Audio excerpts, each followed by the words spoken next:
Hey guys, Jason Geiman here. Just going to show you how to find and fix hose problems.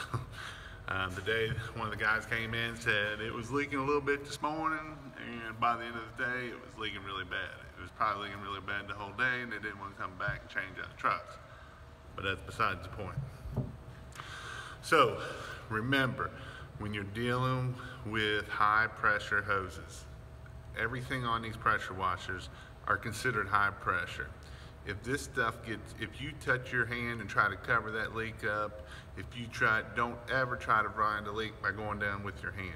If this stuff penetrates in your skin, it can kill you. It can give you a water embolism and kill you. So do not stick your hands on it. Best thing to do is shut it off. I'm going to show you, I'm going to start it just so that I can kind of show you where it's at, and then I'll show you how I'm going to fix it. But here we go. All right. So I'm going to show you, I'm kind of standing out of the way, so that way if it does something stupid, I can get out of the way. But I want to just show you.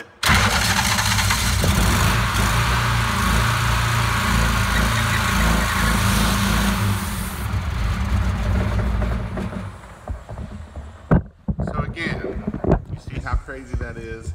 Stay out of that pressure. Do not let that get on you. If you get anywhere near that, it can peel your skin straight off. That is nasty stuff. So do not do that. I will show you how to fix it here. We're going to use a Gates 28-1-0606. We got some old bad hose that's in the middle, and what I do is I'll cut off one end and keep the good end, and that way I can make my hose to the length. Being that it's on the pressure washer this way, they're short hoses, and so that's how I fix this.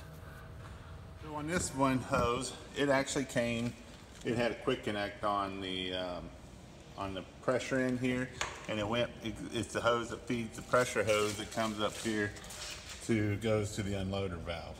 So the unloader valve it can make a lot of pressure. So the first thing you want to do is relieve the pressure, which I did that by making sure my gun was released when I did that. All right, so the next thing we do is, once we get our hose, we need to cut it. I'm going to take a die grinder here and cut it here, and I'll show you how I do it.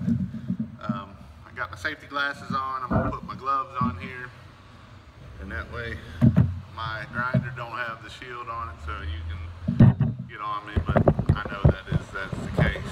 So I'm going to bring it down here so we can see it being done.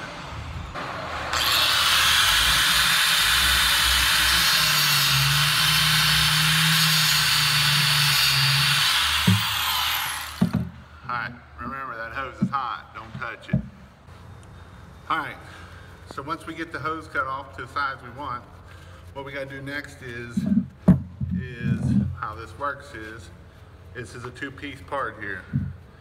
So this is the fitting. This is for R2. This one here that I'm showing you is for R2. It means 2 wire is what that means. What this does is this screws on backwards here. Let's see, right tight, left loose. And so this actually screws on backwards. I wanted to make sure I'm telling you right. You screw all this all the way down in there till it stops. If you look down in there, you can see it stopped down in there. The next thing you do is, this screws in here, right-handed thread. What I like to do is I got a little transmission fluid here or something to give it some lubrication here. Makes it slide down in there, keeps them threads from getting hot and messing up. So you take that and you make sure it's not cross-threaded like I think it's trying to do on me, and get it going. Once you get it going, take a 11/16 wrench, and then the big wrench is 15/16. Put it down here, it's getting hard on me, it's easy for me to do it. Sometimes this is I don't have a vise here, so this is my vise on the back of my truck here. So you can just turn it there. And you want this to go all the way down till it's flush down there. What that's doing is this is screwing on the inside of the hose.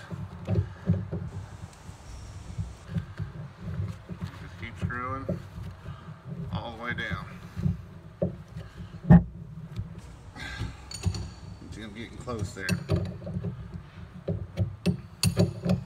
Make sure it's tight.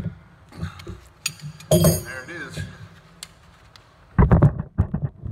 That's how you make a hose. It works great. I'm gonna screw it in there. I'll put the quick coupler on there, screw the other end down in there, and we're ready to rock and roll. Back in service.